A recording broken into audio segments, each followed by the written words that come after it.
বন্ধুগণ, ইংরেজি ভাষায় ইফের যত ধরনের ব্যবহার রয়েছে সকল ব্যবহার কেবল এক জায়গা থেকে এক ভিডিওর মাধ্যমে আমরা জেনে নেব। তাই আসুন ভিডিওটি প্রথম থেকে শেষ পর্যন্ত দেখতে থাকি, পুরো বিষয়টি বুঝে নেই। আজকের ভিডিওটি খান মেথড এ complete book of written spoken English grammar এই বইটি কেনা হয়েছে। এই বইটি সম্পূর্ণ বাংলা অর্থ সহকারে লেখা হয়েছে এবং ভিডিও লেকচার আলোকে। আমাদের ভিডিওগুলো দেখুন, ইনশাল্লাহ প্রতিটি ভিডিও আপনাদের কাজে আসবে এবং ভালো লাগবে। এখন আসুন বন্ধুগণ, আমরা জেনে নেব ইফ এর ইংলিশ ল্যাঙ্গুয়েজে যত ধরনের ব্যবহার আছে সকল ধরনের ব্যবহার এখান থেকে আমরা জেনে নেব। এখন আসুন কিভাবে পড়বেন, কিভাবে মনে রাখবেন সমস্ত জীবনের জন্য। তাই এখন আসুন কন্ডিশনাল সেন্টেন্স কি, কত প্রকার এবং কত ধরনের বাক্যের ক্ষেত্রে ইয়া ব্যবহৃত হয়। এখানে লেখা আছে কন্ডিশনাল সেন্টেন্স 3 ধরনের ব্যবহার বাক্য রয়েছে, কিন্তু ইয়া বাক্যের গঠন কত 6 ধরনের বাক্যের ক্ষেত্রে ব্যবহৃত হয়। তো এখানে বিশেষ করে present indefinite, present perfect, past indefinite, past perfect, perfect টেন্সে পড়বে ইফ বসে। তবে present continuous, present perfect, present perfect continuous, past continuous এবং নিড, ক্যান, কোড, শুড বিশিষ্ট বাক্যের পড়ব কিন্তু ইফ বসে। তাই আসুন কিভাবে রপ্ত করবেন। প্রথমে এখানে একটি ডায়াগ্রাম দেওয়া হলো, ডায়াগ্রাম আলোকে এখানে দেখানো হলো যে ইফের প্রাথমিক ব্যবহার এবং কিভাবে পড়বেন। এখানে প্রেজেন্ট টেন্সের যে ব্যবহারগুলি হবে, তারপরে পাস্ট টেন্সের যে ব্যবহার হবে এবং পারফেক্ট টেন্সের যে ব্যবহার হবে, পারফেক্ট কন্ডিশন, এই বিষয়টি বাংলা অর্থ দেওয়া হলো। এবং কিভাবে রপ্ত করবেন এখানে এইভাবে পড়বেন। যদি করি, করতাম, করিয়া থাকতাম, যদি করো, করতে, করিয়া থাকতে, এইভাবে আপনারা বাংলায় রপ্ত করে নেবেন। তারপর আসেন মানে এক্সাম্পলগুলি। এখানে লক্ষ্য করুন মূল ভার্ব দিয়ে যেভাবে পড়বেন, যেমন if you work hard, if you work hard, if you had work hard, অর্থাৎ যদি তুমি পরিশ্রম করো, পরিশ্রম করতে, পরিশ্রম করিয়া থাকতে। তো বন্ধুগণ, ধরে নেন আপনাকে আপনার শিক্ষক 10,000 মূল ভার্ব দেওয়া হলো। 10,000 মূল ভার্ব দিয়ে আপনি এইভাবে কিন্তু বাক্য তৈরি করতে পারবেন। যেমন if you do, if you did, if you had done, if you go, if you went, if you had gone, if you play, if you played, if you had played. এইভাবে যত ভার্ব রয়েছে সকল ভার্বকে এইভাবে আপনি পড়তে পারবেন। তারপর আসেন অ্যাডজেক্টিভ দিয়ে যেভাবে পড়বেন, if you are happy, if you were happy, if you had been happy, অর্থাৎ if you are rich, if you are rich, if you had been rich. হ্যাঁ, যদি আপনি ধনী হন, যদি আপনি ধনী হইতেন, যদি আপনি ধনী হয়ে থাকতেন, যদি আপনি লম্বা হন, লম্বা হইতেন, লম্বা হয়ে থাকেন, যদি আপনি মোটা হন, মোটা হইতেন, মোটা হয়ে থাকতেন।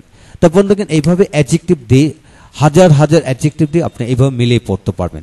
এখন আসলে নাউন দিয়ে যেভাবে পড়বেন, if he is a teacher in English, যদি তিনি ইংরেজি শিক্ষক হন, ইংরেজি শিক্ষক হইতেন, ইংরেজি শিক্ষক হইয়া থাকতেন।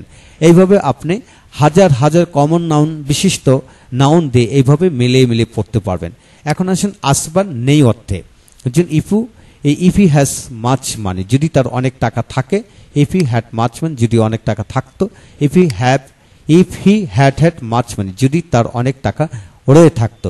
তো বন্ধুগণ, যদি আপনার একটি গাড়ি থাকে, গাড়ি থাকতো, গাড়ি রয়ে থাকতো, যদি আপনার টাকা থাকে, টাকা থাকতো, টাকা রয়ে থাকতো, যদি আপনার জ্ঞান থাকে, জ্ঞান থাকতো, জ্ঞান রয়ে থাকতো। এইভাবে হাজার হাজার আসে বা নেই নাউন দিয়ে আপনি পড়তে পারবেন ইনশাল্লাহ। এখন আসেন কোথাও কোনো কিছু আসে বা নেই যুক্ত দিয়ে কিভাবে পড়বেন। If that is a car in your house, যদি আপনার বাড়িতে একটি গাড়ি থাকে, যদি গাড়ি থাকতো, যদি গাড়ি রয়ে থাকতো, যদি আপনার বাড়িতে একজন দারোয়ান থাকে, দারোয়ান থাকতো, দারোয়ান রয়ে থাকতো। এইভাবে হাজার হাজার বাক্য বানিয়ে পড়তে পারবেন।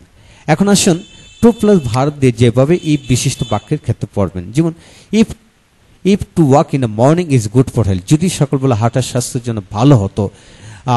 ইফ টু ওয়াক বা ওয়াকিং, বন্ধুগণ এইভাবে যে কোনো ভার্বের পূর্বে টু বসে এরূপ বাক্য বানিয়ে পড়া যায়। আবার আইএনজি যুক্ত করে কিন্তু, অর্থাৎ জিরান যুক্ত করে কিন্তু পড়া যায়। এখন বন্ধুগণ, এখন আসুন কোথাও থাকা অর্থে ইফ বসে। ইফ আই এম হিয়ার, যদি আমি এখানে থাকি, থাকতাম, হয়ে থাকতাম। তো এইভাবে কোথাও থাকা অর্থে কিন্তু ব্যবহার হয়, কারোর সাথে থাকা অর্থে এরূপ ব্যবহৃত হয়। আর তারপর প্যাসিভ সেন্সে ইফ দিয়ে বাক্য যতগুলি হয়, তারপর am to, is to, are to, was to, were to দিয়ে যত ধরনের বাক্য হয়, পজিটিভ প্যাসিভ ভার্ব দিয়ে ইফ বিশিষ্ট যত বাক্য হয়। তারপর আসেন ইফ ওয়ার যুক্ত যত ধরনের বাক্য হয়, এখানে তুলে ধরা হলো। তো এখন আসেন যা মনে রাখতে হবে, ইফ প্রেজেন্ট ইনডিফিনিট, পাস্ট টেনের পাস্ট পারফেক্ট, এই তিনটি টেন্স এর বাক্য ছাড়াও অন্যান্য টেন্সের আরও বাক্য পাওয়া যায়, নিচে সকল বাক্যগুলো তুলে ধরা হলো। তো বন্ধুগণ, আপনাকে এটি খেয়াল করতে হবে, শুধু ইফ কিন্তু প্রেজেন্ট ইনহিবিটেন্সে ব্যবহার হয় না, continuous perfect, perfect continuous, past continuous এইরূপ ক্ষেত্রেও কিন্তু ব্যবহার হয়, এখানে কিন্তু দেওয়া হলো। তারপর শুড, ক্যান, কুড এগুলো দিয়ে কিন্তু বাক্য হয়, এখানে সকল বাক্য দেওয়া হলো। এক্সট্রা কিছু এক্সাম্পল দেওয়া হলো। তারপর ইফ, ওয়ার, হ্যাড কিভাবে বসে এই সকল বিষয়গুলো তুলে ধরা হলো। এখানে কিন্তু আরও চমৎকার বাক্য এক্সপ্রেশন তুলে ধরা হলো, যেমন না পারলে নাই, না হলে নাই, না দিলে চলে যাব, না দিলে কি করব, না জানলে কিভাবে, পড়াবে কিভাবে, না থাকলে দিবে কোথা থেকে। এই যে বাক্যগুলি আছে এগুলো চমৎকার এক্সপ্রেশন। এই এক্সপ্রেশনগুলি যদি আপনি বাস্তব জীবনে জানতে চান তাহলে আপনি দ্রুত গতিতে এগিয়ে যেতে পারবেন। বিশ্বাস রাখুন, এইভাবে যদি আপনি ইফের ব্যবহার করেন তাহলে আপনি দ্রুত শিখতে পারবেন। এছাড়া আরও অনেক ব্যবহার কিন্তু এখানে দেওয়া হলো। আপনাকে এটাই বিশ্বাস করতে হবে, এটি জানতে হবে, ইফের ইংলিশ ল্যাঙ্গুয়েজে যত ব্যবহার রয়েছে সকল ব্যবহার কেবল এক জায়গায় এক ভিডিওর মাধ্যমে আমরা শিখতে পারতেছি। বিশ্বাস রাখুন, যাদের বইটি দরকার তারা বইটি সংগ্রহ করতে পারেন এবং ইফের ব্যঙ্গে বুঝিয়ে যে ভিডিওগুলো দরকার সেই ভিডিওগুলো আমরা ইতিমধ্যে করতেছি।